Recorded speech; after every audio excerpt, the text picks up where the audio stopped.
Tingnan ko nga po. Ha? Uy, wag. Magulo dyan. Alam mo, namiss ko to. Kung tayong dalawa lang. Namiss ko din po yung ganito.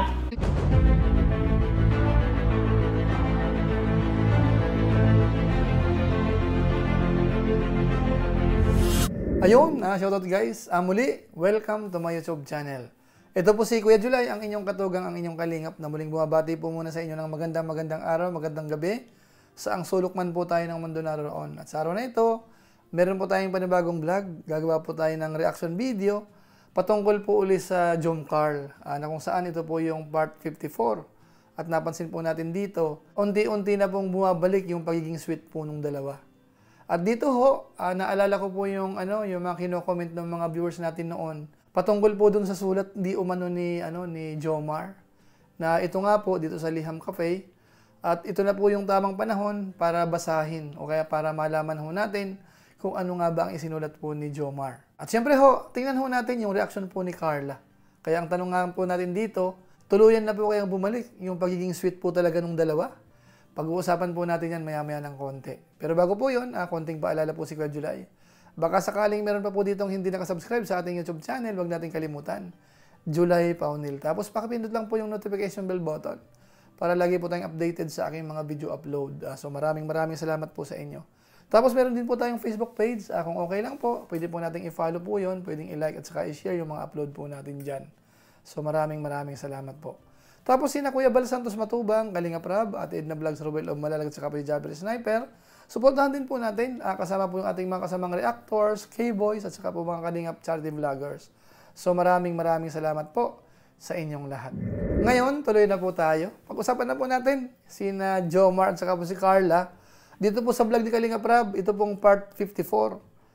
Na kung saan ho, nakita natin, napapansin natin, kahit papaano ho, maganda pa rin po yung views, marami pa rin pong nanonood dito po sa dalawa. Kahit ho nagkaroon po ng konting problema, konting tampuhan ng mga nakaraan, pero itong mga huling episode ho, napapansin natin, unti-unti hong bumabalik yung sigla. At dito nga po sa episode na ito, napakahalaga po nito. Dahil tandang-tanda ko po yan, nung mga nakaraan, talagang kinokomento po yan, nagme-message sa atin, na kung ano raw ba ang isinulat ni Jomar, doon po sa papel na yon na iniwan po dyan sa cafe na yan. So dito po sa pagkakataong ito, aalamin po natin siyempre, ano nga ba ang isinulat po ni Jomar? Ano po? Pero bago po yun, unahin po muna natin nung nag-meet po uli yung dalawa. Kasi dito po sa pagkakataon na ito, sinurprise po ni Carla si Jomar. Ito, panoorin po natin. Hala.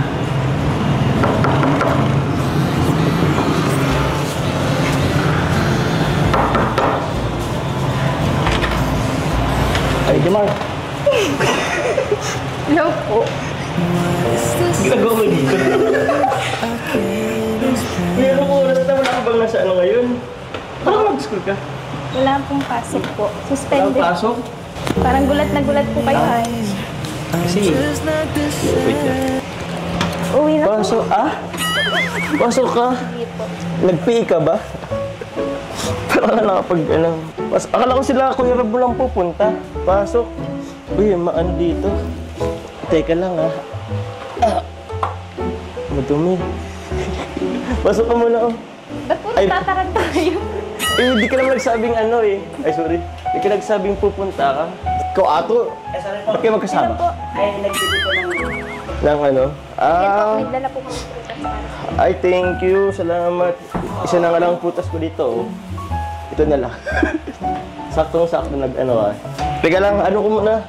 Ayusin ko muna at medyo makalat. Huwag ka dito at tawag yan. Madumi rin yung kwarto ko. Ala, may hugasan pa kami dyan, So ayun mga kabayan po natin, hindi po inaasahan po ni Jomar. So medyo maganda po yung magkakaset up po dito. Ito po si Juan TV Vlog kasama dito. Mukhang hindi ho namalayan po ni Jomar yung sorpresa na yan. At ito pa po ang matindi. Dahil si Carla ho, doon sa loob ng bahay, pumasok din po doon sa kwarto ni Jomar at marami hong napansin doon sa kwarto ni Jomar. Ano mabuhay natin?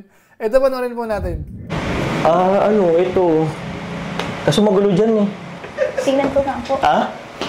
Uy, wag. Magulo dyan. Usarayan dyan yung bahan ko. Tingnan mo lang ng konti, Magulo nga dyan, Ayo, tingnan mo dyan, Sheesh. Joke ka. Yan yung mga ano natin eh. Hindi ko pa siya talaga na tatawag yan.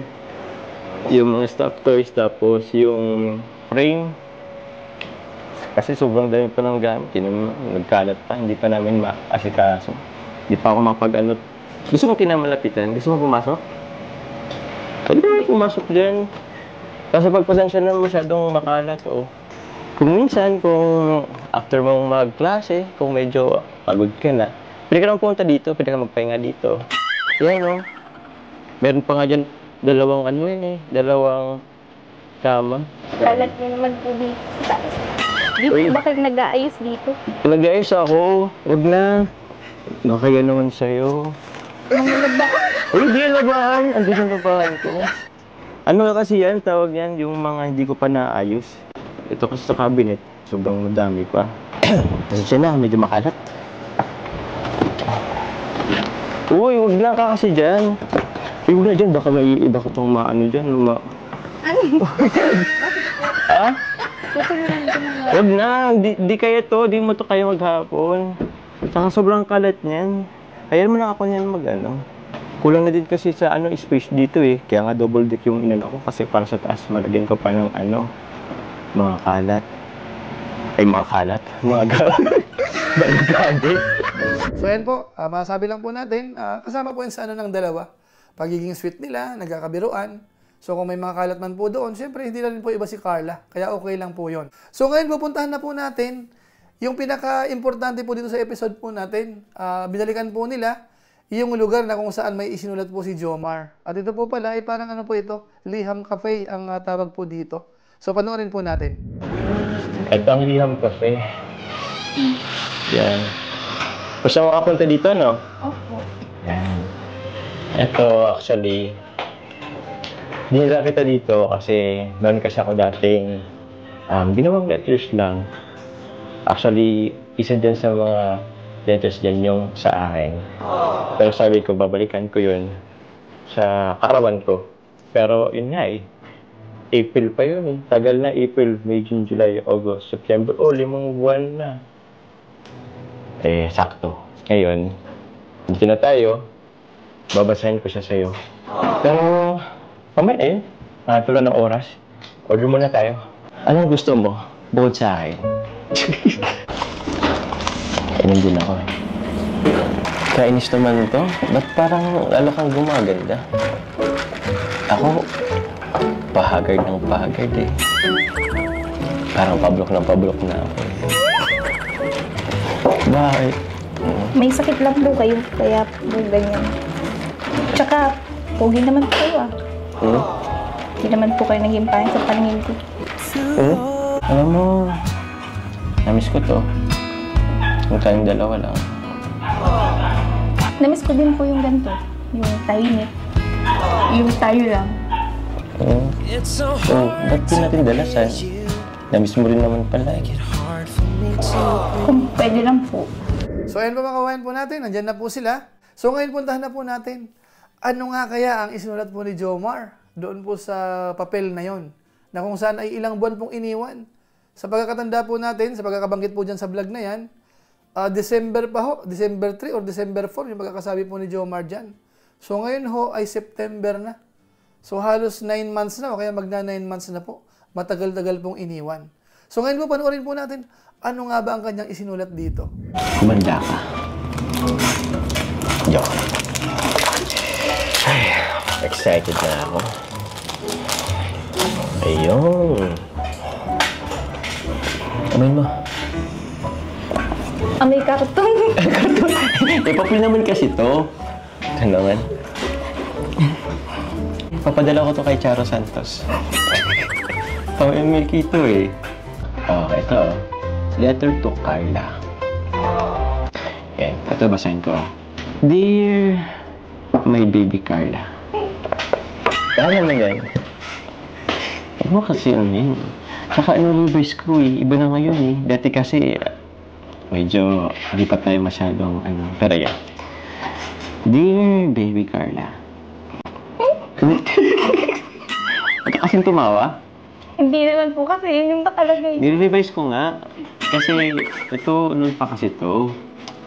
Oh, yan mo na kasi ako. Salamat sa pag-congrats. Maraming salamat sa willingness mo bilang katambal sa akin sa seryeng Jomcar. Kasi yung mga panon na bago pa lang tayo eh. Lahat ng blessings na natatanggap mo, lahat yan ay sobrang deserve mo. Congrats dahil paunti-unti hindi ka na nahihiya. Wish ko sana within 1 year matupad mo lahat ng dreams mo para sa family mo. Congrats sa darating na blessings na pabahay. O, diba? Kingdom congrats na kita. Pero dito wala ka pa ng bahay dito eh. Be humble, stay positive, always seek for God. Salamat sa lahat. From, Kuya Jomar pa kasi ang nakalagay dito eh. Revise natin. From your baby Jomar. Date, December 4, 2023. Ayan. Okay ba? Thank you po. Para pong manghula kayo. Ang dami pong nangyari after ng sulat na yun. Oo. Yung napabahayan sila mama, tsaka natupad yung mga pangarap ko na makapagsagal. O, diba? Iba talaga sa kalingap. Kasi, tutuparin nila yung mga pangarap mo na akala mo imposible. Mukhang may konting doktor po si Jomar dito. Mukhang nire-revise niya po. Siyempre nga naman kasi matagal na ho, may mga bagay-bagay po na parang nagbago na. Kaya maintindihan po natin si Jomar kung parang ang dating ay binabago niya po yung ilan. Pero siyempre ho, hindi may kakaila na yung mga naisulat po ni Jomar doon ay natupad po yung iba, kamukha po nung nagkabahay. Tapos yung yung sitwasyon nilang dalawa. At siyempre ho, kapansin-pansin din po yung reaction po ni Carla dyan. Alam natin kahit pa paano ho, masaya rin po si Carla. Ang katunayan po niyan, nagsulat din po si Carla. Ito, panoorin po natin. Po pala magsulat. Magsusulat ka rin? Actually... Sana po. Pwede naman. Sige na, magsulat ka na para sa akin ba yan? Actually, no need naman lang isulat. Pwede naman sabihin sa akin. Hindi naman po para sa inyo. O, para kanina yun. Hindi, paano nga po magsulat dito? Ito ka lang. Yan, kinuha na kita. Ito, ballpen. Ito yung letter. Sige. Yan, dyan ka magsusulat. Yan. Dyan, dito sa paper na to, dyan mo isusulat yung mga nararamdaman mo sa taong mahal mo. Jomar ba yung pangalan nun? Jomar. Okay, biro lang.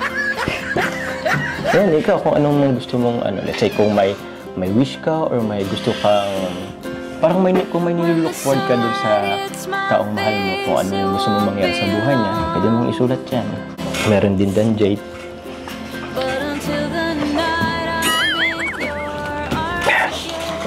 Sige, pili ka lang muna tuloy. Alin dito ang gusto mo? Yan lang po. Pink? Sige, kuha na kita.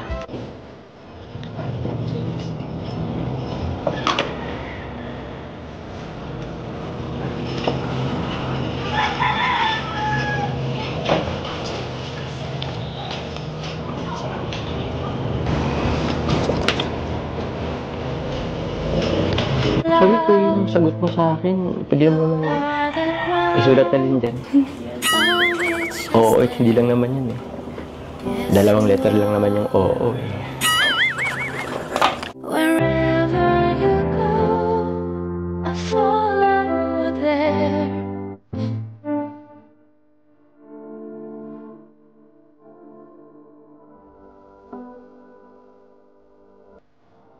Para sa akin ba yan? Secret po. Uy? Siyempre po. Para kanino pa po ba? Kailan mo ba yan Saan mo ba nilalagay? Kailan mo yan balak basahin? January naman po. January na lang? Sa birthday mo? Pwede rin po. naman. Kaliman dyan. Tapos, lalagay natin dito. Tama, dito. Dito. Tapos, saan ko siya lalagay? Lulutuin natin yan. Ko muna itong Yan.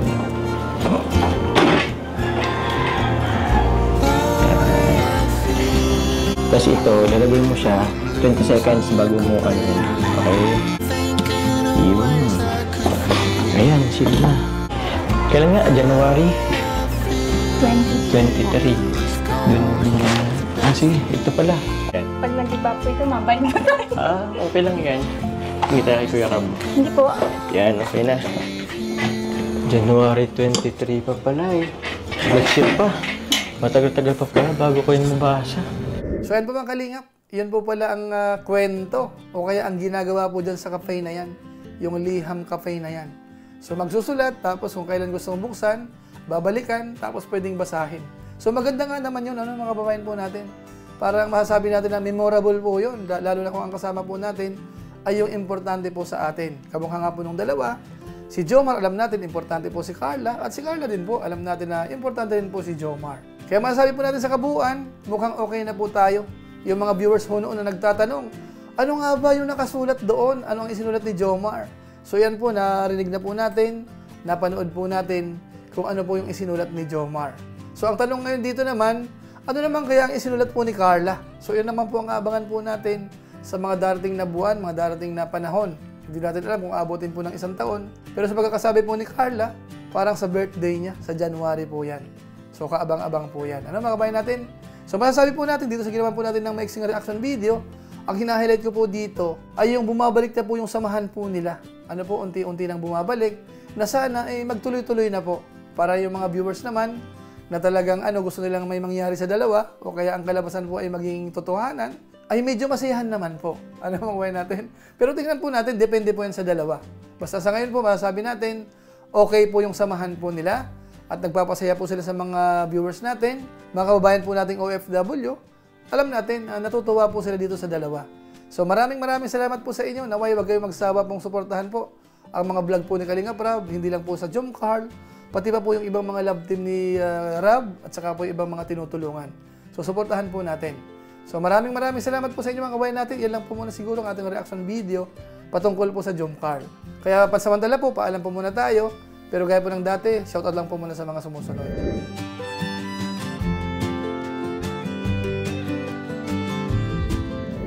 Tapos maraming salamat din po sa aking mga kasamaan sa COOS, Kalingap OFW Organic Sponsor, sa inyo pong patuloy na pagsuporta po sa mga babahay program ni na Kuya Bal Santos Matubang at saka po ni Kalingap Rab. So maraming salamat po sa inyo. At siyempre po sa mga followers po natin sa ating Facebook page at mga subscribers naman sa ating YouTube channel, maraming salamat po sa inyo. Lalong-lalo na po yung mga hindi po nag-i-skip ng ads, masipag mag-like at saka po nag-share. Kaya kung inyo po itong nagustuhan, pwede po nating i-share din. So maraming salamat po sa inyong lahat. So muli, ito po si Kuya Julay, ang inyong katugang, ang inyong kalingap, na pansamantalang nagpapaalam po muna. Kita-kita na lang tayo sa mga susunod ko pang vlog. Maraming salamat sa inyong walang sawang pagsuporta po sa ating YouTube channel.